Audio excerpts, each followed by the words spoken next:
Creepy presents House of Dolls, written by Objective Tell 6047 and produced by Steve Blizin. I was recently diagnosed with automatonophobia. That is a fear of human-looking figures such as mannequins, wax figures, statues. You get it. The things that look human but are not quite human. Specifically, I have a fear of dolls. I don't mean like the Barbie lineup produced by toy companies, although they give me a slight discomfort. I mean old, creepy porcelain dolls. My phobia has become severe enough that I could never allow any kind of dolls in the house or let my daughter play with them. I'd buy her any toy she'd want, even if it's more meant for boys. But I'd never buy her dolls. Then, suddenly, one got delivered to my house for my daughter's birthday. I found it sitting on the living room couch, staring at me like it had done that night all those years ago. My therapist has suggested I should write down what happened to me so I can start my recovery. I'm writing this down not knowing if it's still sitting in the same spot or if it's moving and watching me. The story begins with an old woman who lived in my hometown years ago. She was, as my mom would politely describe her, eccentric. What made her that way was that she was always seen carrying an old antique doll everywhere she went. Sometimes she'd be seen carrying it over her shoulder. Other times, she'd push it around in an old, rusty baby carriage.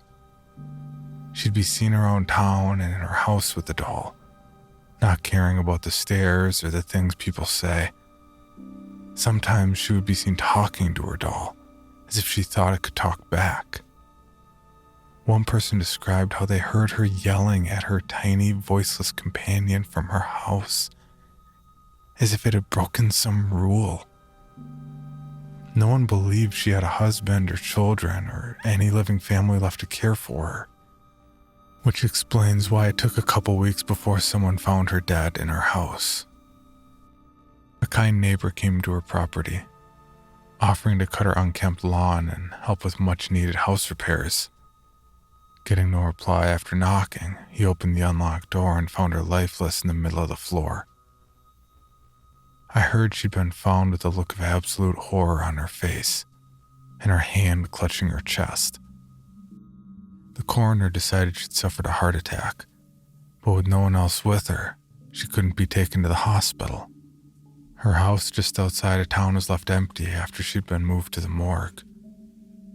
No one knew what happened to her doll that she carried with her. One day, my friend and I were riding our bikes home from school and decided to check out the old woman's house.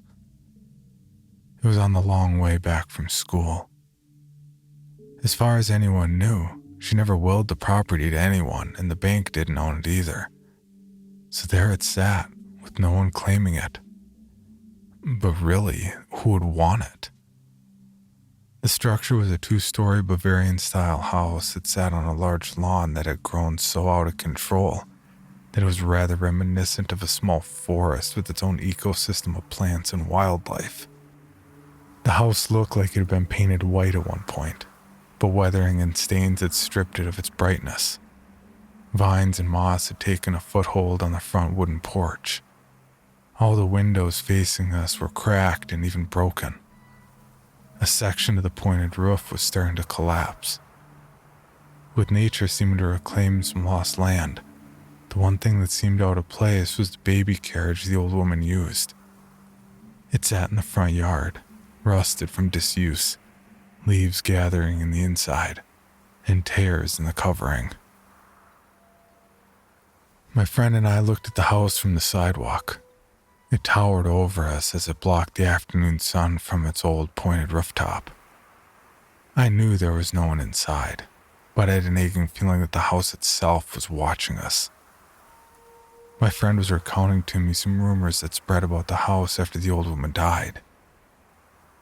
They say her ghost still wanders the house, still talking to the doll, he told me. He also told me how he heard the doll still sit somewhere in the house. I, meanwhile, kept looking at the house, and a movement caught my eyes. A curtain on the second floor window showed slight movement, but looked like someone had parted it. I told my friend about it, and he just made fun of me for seeing things. "I bet you couldn't spend all night in that place," he accused me with a sneer. "I could too if I wanted to," I protested. I was trying to be brave to my friend for some reason. "Sure thing, pussy," he said to me.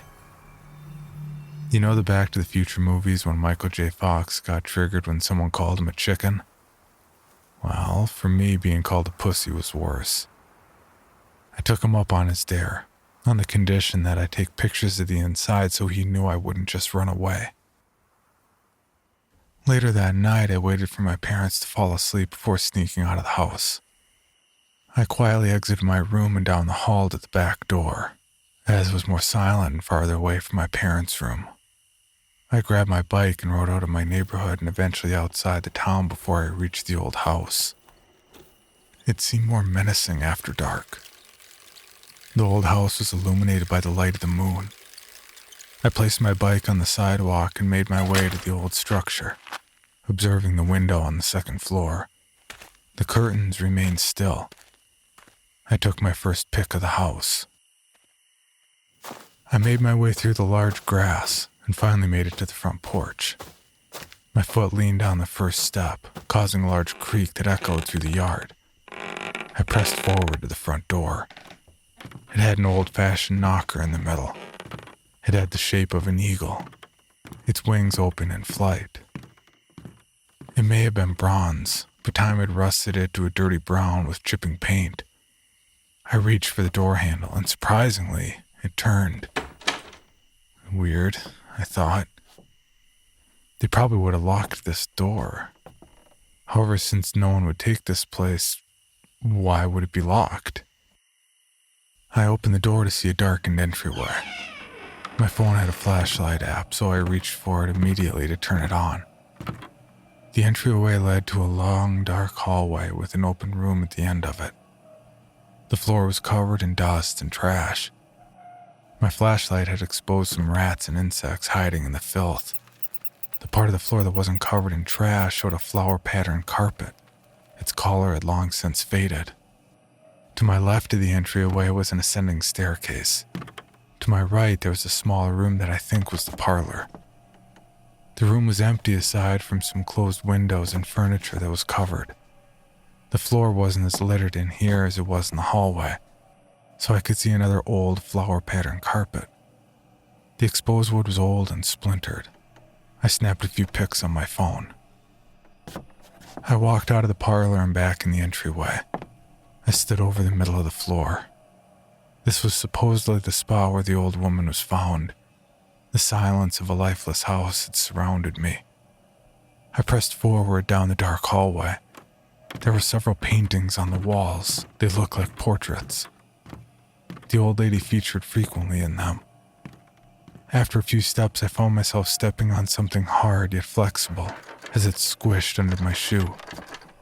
Then, I heard a faint but very unmistakable high voice say one word below me. "Mama." Either the word or voice caused me to freeze in place. I looked below me to see the source of the noise. I found a lonely baby doll laying atop the litter. It had synthetic blonde hair and a dirty pinkish dress. I picked it up to inspect it. It was about the size of my phone. It had dirt and filth covering its face and clothing, its pink dress losing color. The face had suffered the most damage.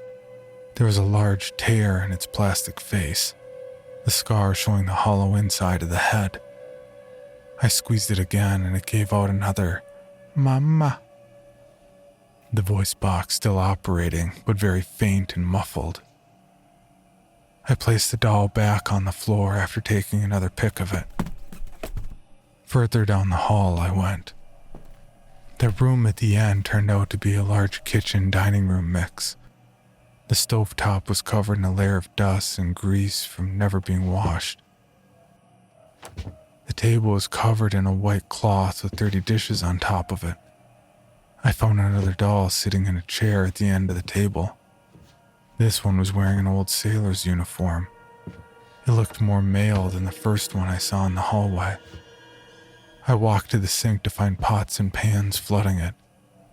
There was a layer of filthy, stagnant water underneath them from the amount of food matter and mold accumulating at the bottom.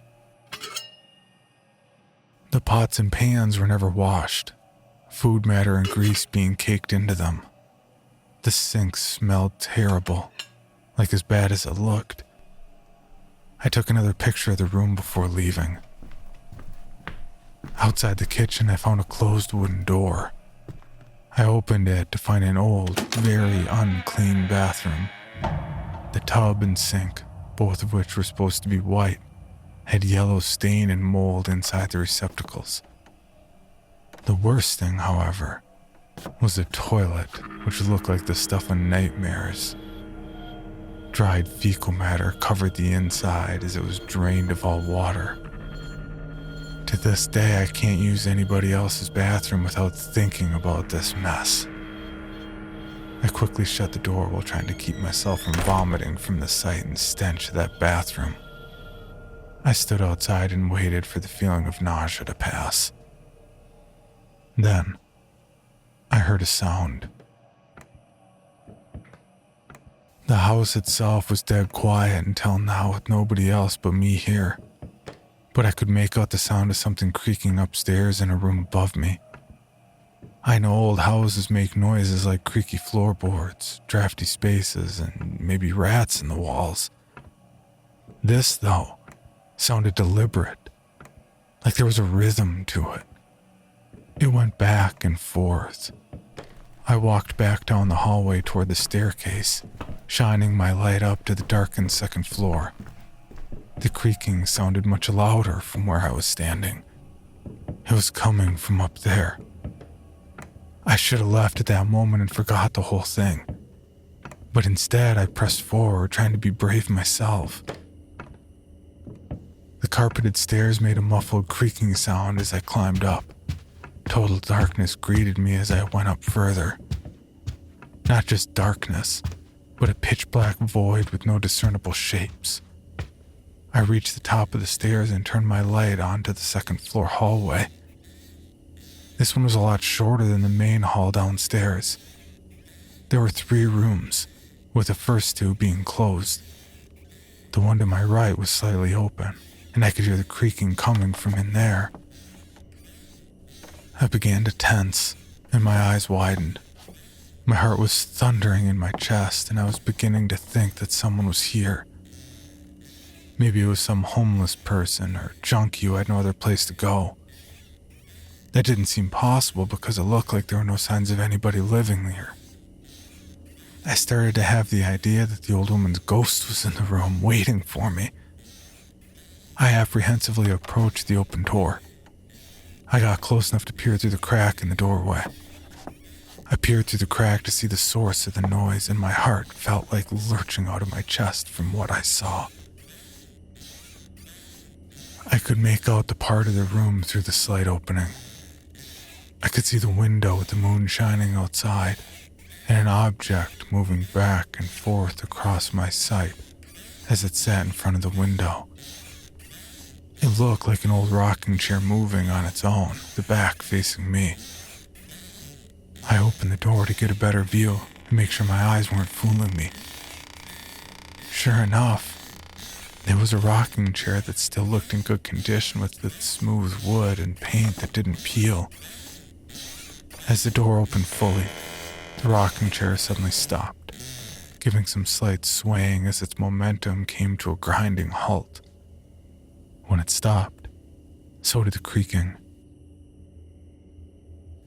I paused, debating whether I should approach the old chair. It looked like no one was sitting in it. How could a rocking chair move on its own? I walked toward the chair, bracing for whatever might be sitting in it. I didn't find a homeless person, a junkie, or a ghost, but it definitely wasn't empty. Another doll. This one was a porcelain doll about the size of a 5-year-old. It had painted brown hair and painted freckles and dirt covering its face, which was illuminated by the moon.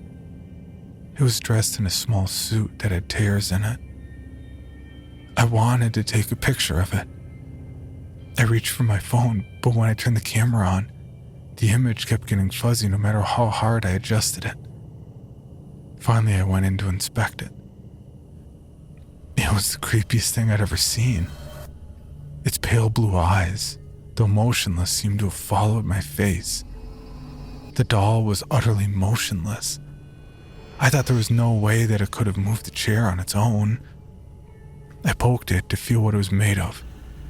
The torso was stuffed with cotton or feathers. The porcelain head was the only thing that had any weight to it. Still, not enough to move the rocking chair the way it moved. I decided to check out the rest of the room, trying to put that creepy-ass doll out of my mind. This looked like a playroom. There were games all around, more toys than I'd ever seen, and books filling a whole shelf. It looked like the room hadn't been used in years. To the far side was an old dresser with a mirror attached to it. The wood was painted a dark blue, but may as well have been black for the minimal amount of light in here. The mirror was covered in a thick layer of dust, like it had snow all over the glass. I took my hand to wipe the surface of the dust. The room was a lot clearer in the mirror now. Then my eyes turned back to the rocking chair, and I froze. Fear coursing like an electric charge through my nervous system. My body became covered in goose pimples and my hair standing straight up. There's no way it should have moved. There's no reason for it to move its head to face me. But that's exactly what it did. Its head turned in my direction to look in the mirror. Its reflection was looking back at me. I quickly turned around, the doll now directly facing me. The face seemed to have changed into a glare, as if it considered me an intruder in its world. Then I saw it moving again. The rocking was slight at first and silent. Then, as the momentum picked up, the creaking came back as the legs rocked across the rickety floor.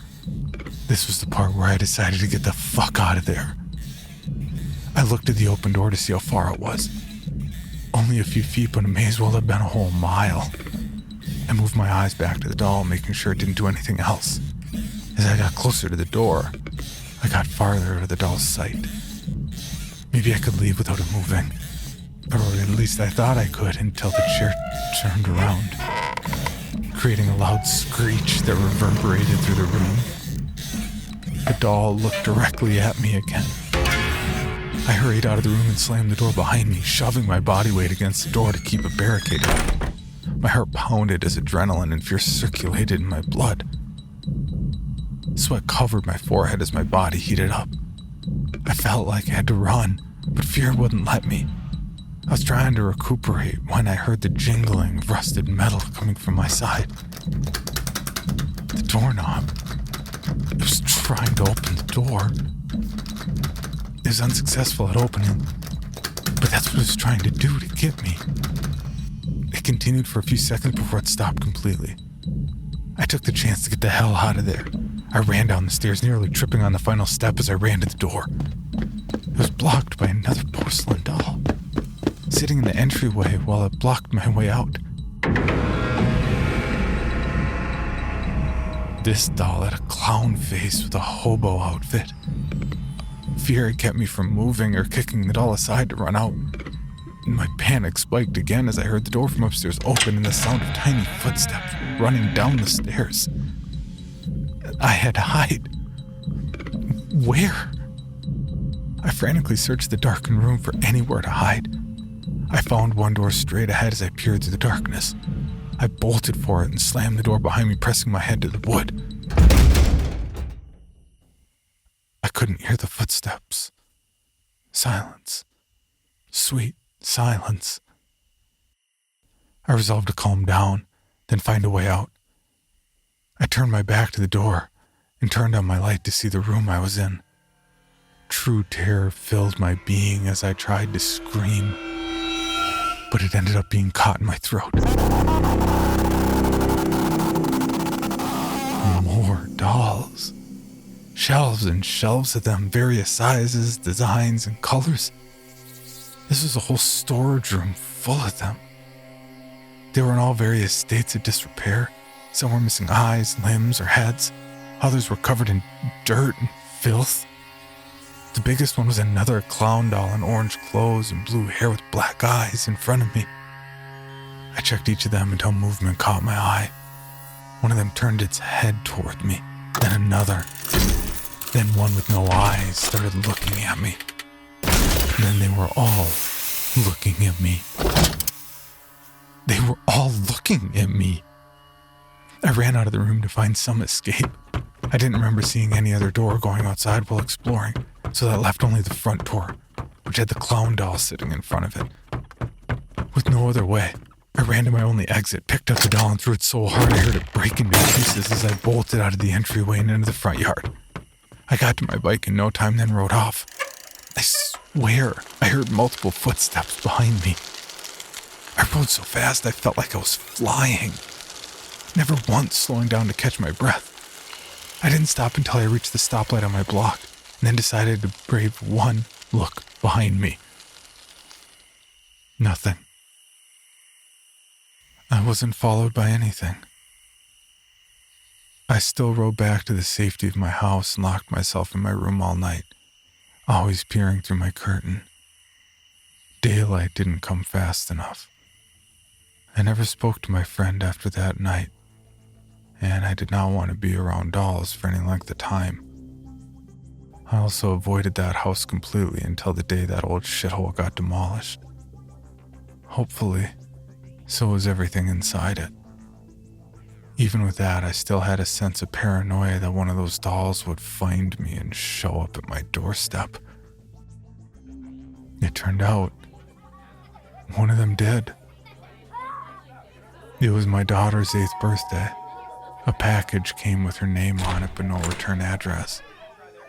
It did have a plain card on it, with only 2 words. Happy birthday. She opened it up to reveal the same doll from the room upstairs all those years ago.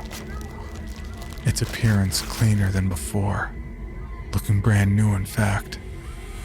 Seeing that damn thing sent me into an anxiety attack so bad I locked myself for 2 days in our bedroom. My wife, who used to find my fear dolls amusing, now showed genuine concern for me. She told our daughter to keep the doll in her room. I never saw it do anything after that, making me think that I probably hallucinated the whole thing. Maybe, if it weren't for one thing. I installed a nanny cam in our daughter's bedroom, and I keep as close an eye on it as I can. It'll usually be facing the wall, but whenever I turn my gaze away, even for a split second, its head turns toward the camera, looking at me through the other side of the lens.